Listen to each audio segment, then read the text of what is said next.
Hello and welcome to Evolve Pipedrive Podcast, where we talk all things Pipedrive, sales, apps, and the Pipedrive marketplace. My name is Bruce Bignell. I own and run Evolve. We're a technology consultancy based in the UK, working globally, and we exist to help businesses get more out of Pipedrive through implementation, consultancy, and training. In this episode, we'll be continuing our sales series, talking about sales process and the importance of tracking your sales. As many of you know, most of our audience is predominantly on Pipedrive or looking to get more from the system, while others are considering the CRM switch.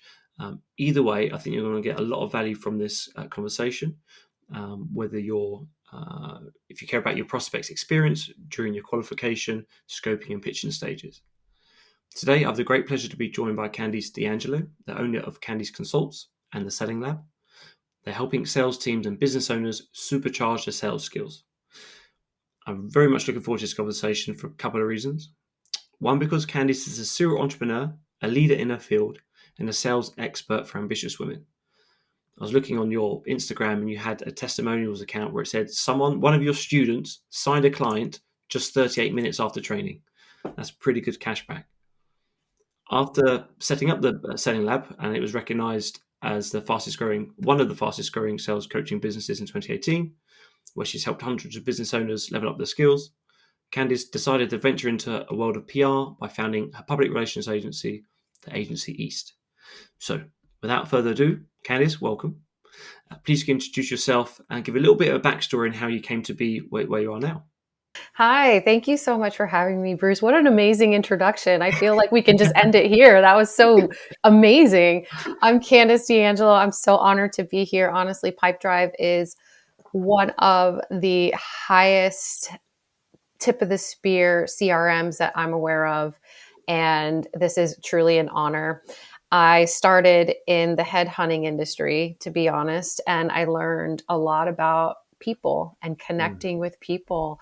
And then I moved into outside sales because I remember sitting in the doctor's office with my son and going, wow, they come in here and they could just go in the back. They open the door. Everybody's so super nice to them. I was like, I want to do that. I secured a position in sales. And to be quite honest with you, I was almost fired about 5 times the first year and couldn't figure out for the life of me why they wanted to keep me. I know the reason now.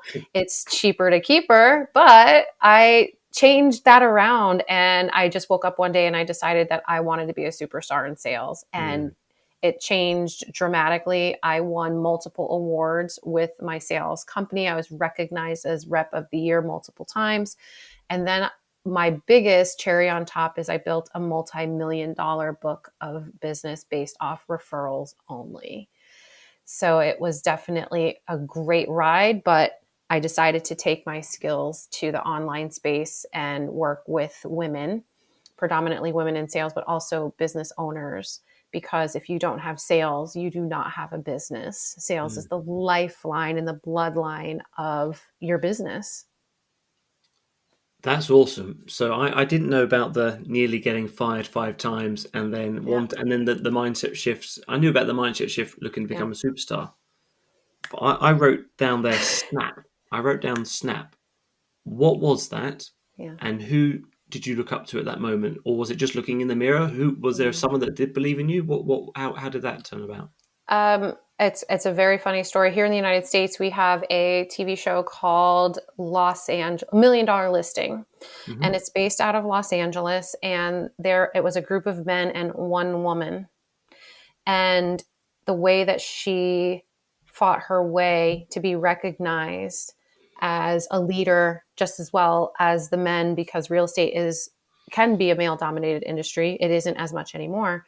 And she just stood out. She showed up every day. She dressed the part. She looked the part, and she was successful, and she was selling. And I was like, I want to do that. I want to be like that. Her name is Tracy Tudor.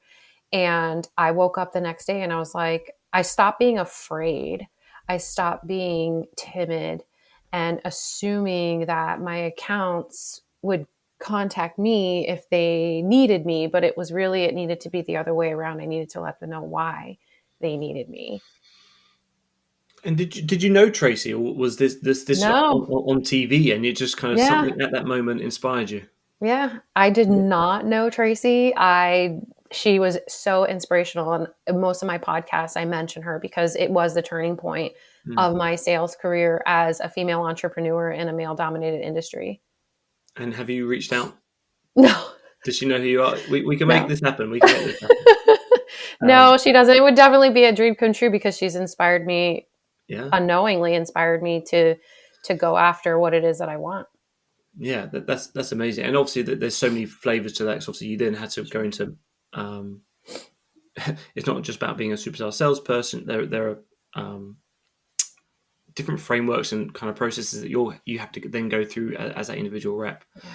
So I want to talk to two people really, if listening here, right? So I want to talk to an individual rep that's aspiring to be in that same position that you just were. I'm tired of being fired, not hitting quota for months on end, and I want to be that superstar rep. I want to talk to that person, and I want to talk to the business owner that when you talk about the data, I want to talk to them, right? So that's just you and I, but I'm just going to listen, and you're now going to talk to this individual rep that's going to look to level up. Sure. What were those steps, apart from finding the person that inspires you? What, from a sales process standpoint, what did you look to? What did you learn? What did you implement in that early stage, and how have you refined that?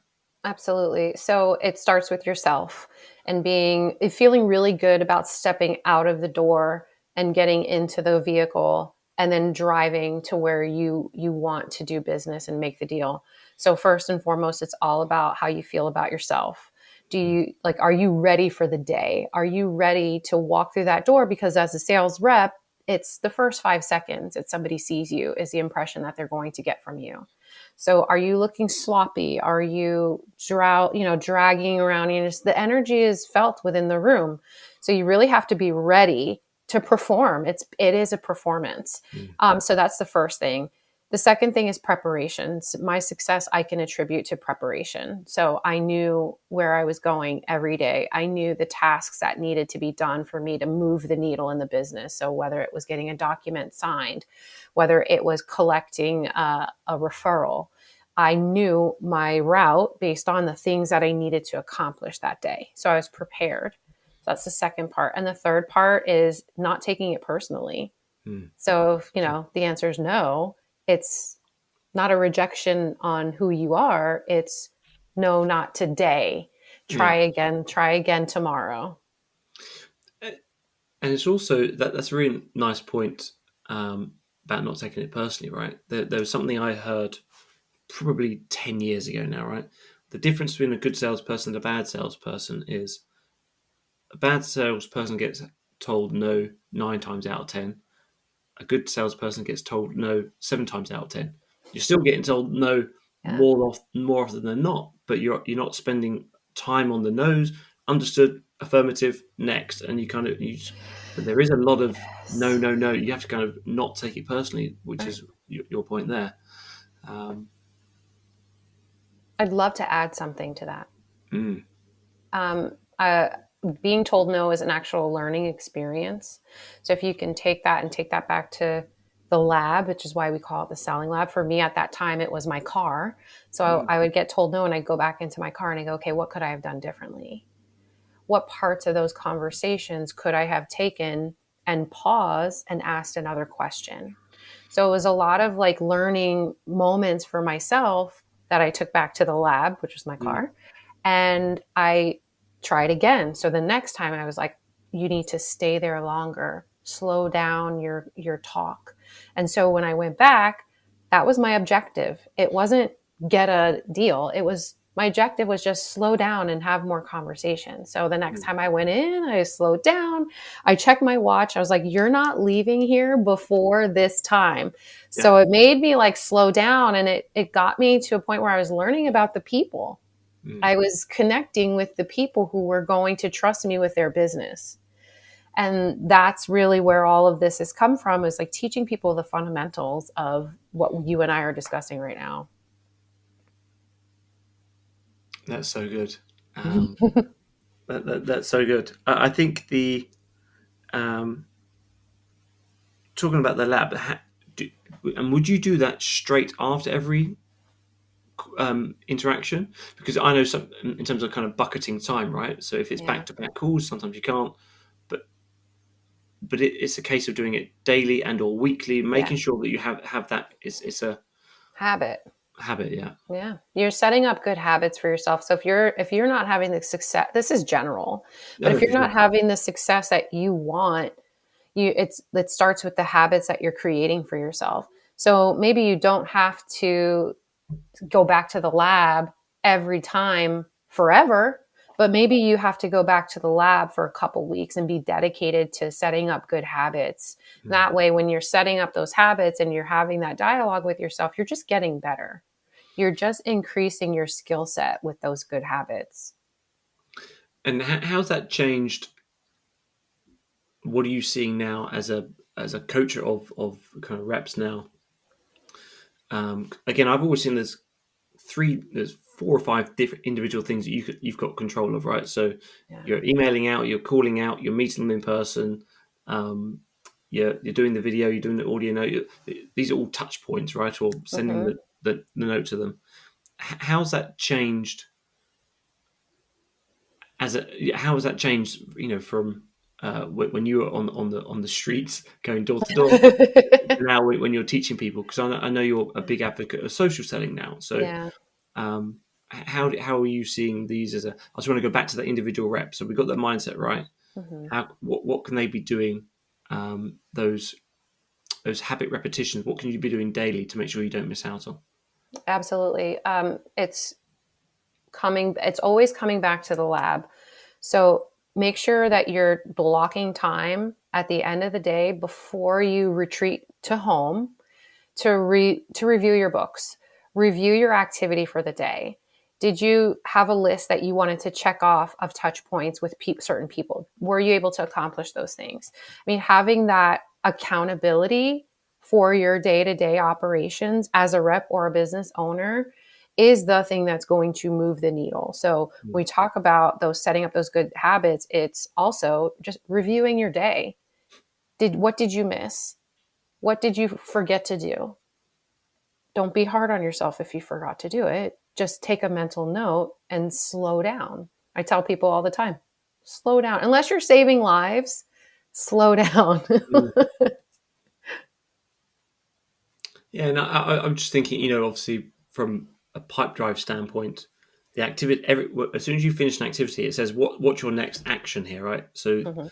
there's always a log. So you finish a call and you wrote your note about it, or it's already been automated, depending on the outcome of the call. It'll always say, okay, what are you going to do next? So that Mhm. there's always that kind of reminder piece Yes. there.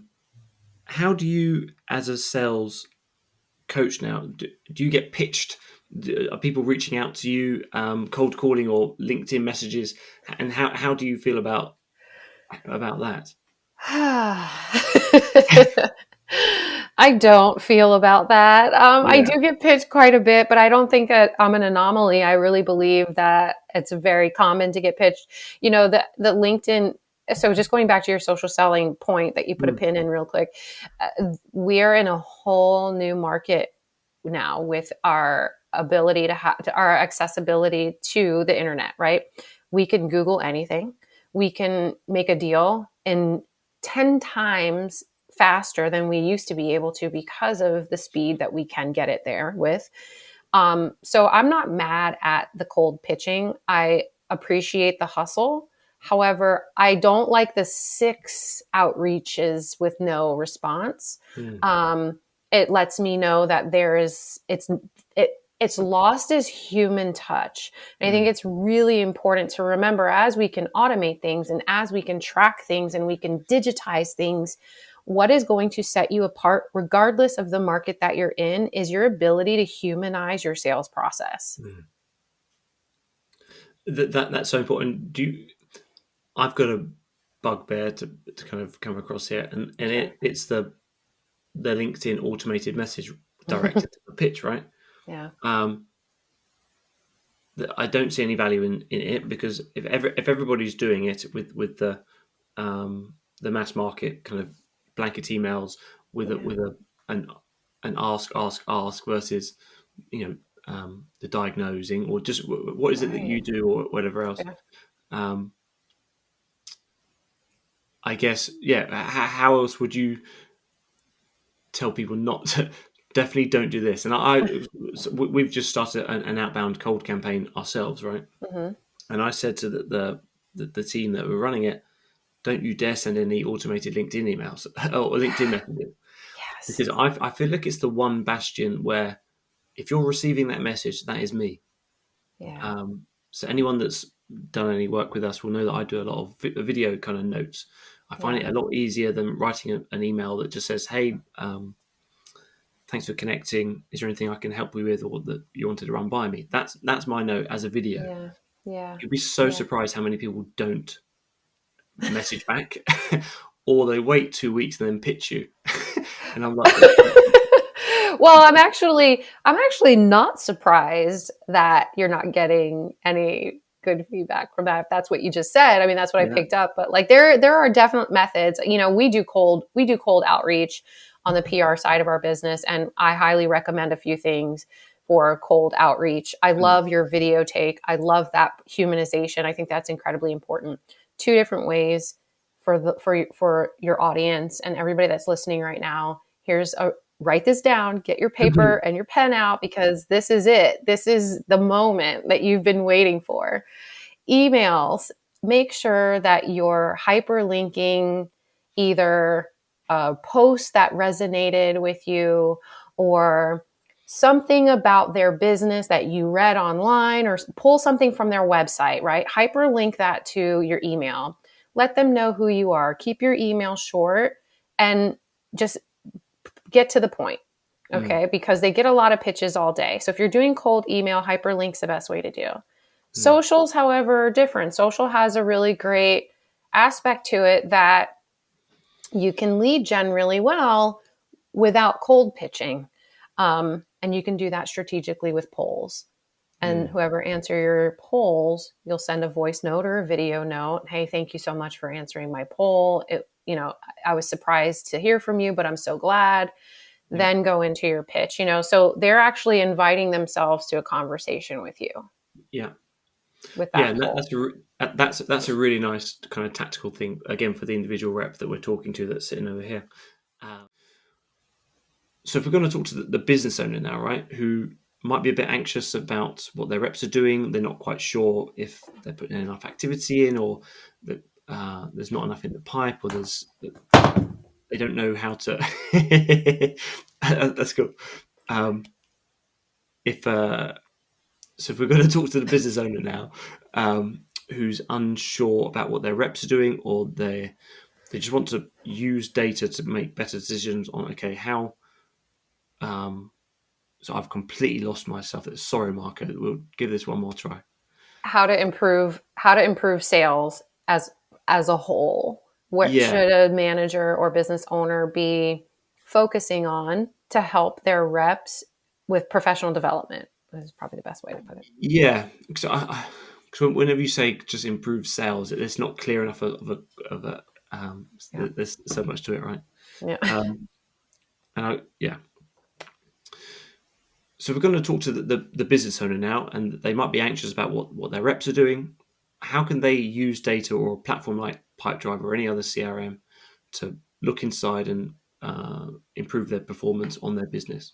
Yeah, absolutely. That's such a really great question. And a really good business owner or sales manager or sales director, always their priority. So having a CRM like Pipedrive to be able to visually see the data that's happening within the sales process for a particular rep, but looking at it holistically, not just the conversion, not just the end sales, not just the numbers. Like, that's just like when you go to the doctors and you tell them you have this cough, and the doctor says, well, tell me more about the cough, because the cough is just a symptom of the problem.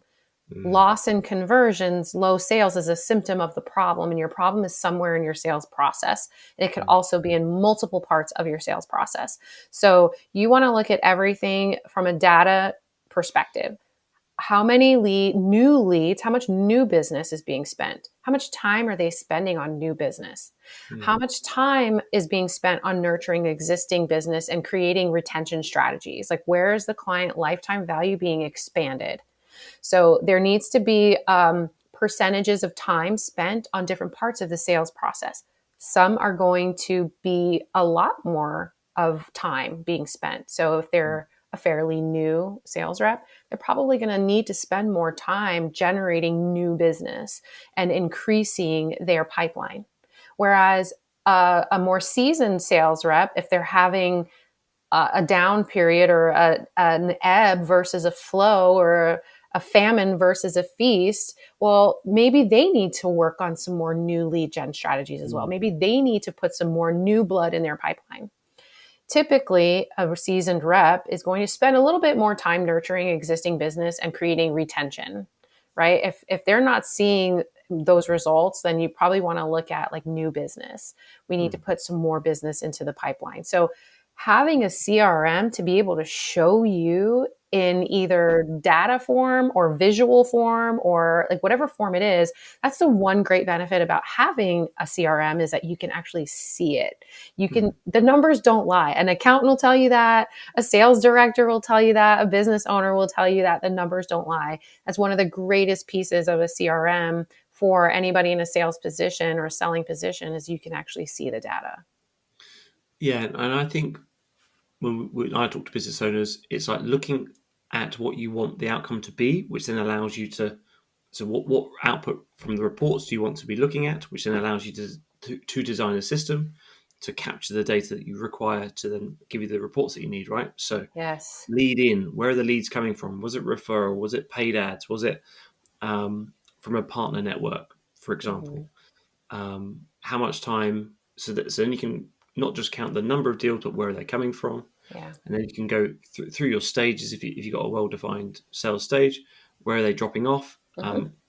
If you're pitching 10 businesses a month and you're closing one, you might be, I mean, that could be a good ratio for the business. However, depending on the amount of time that's gone into each pitch, something's wrong there. So you maybe should have disqualified them earlier, yep, or there's something wrong with the pitch itself. Who knows, right? But right.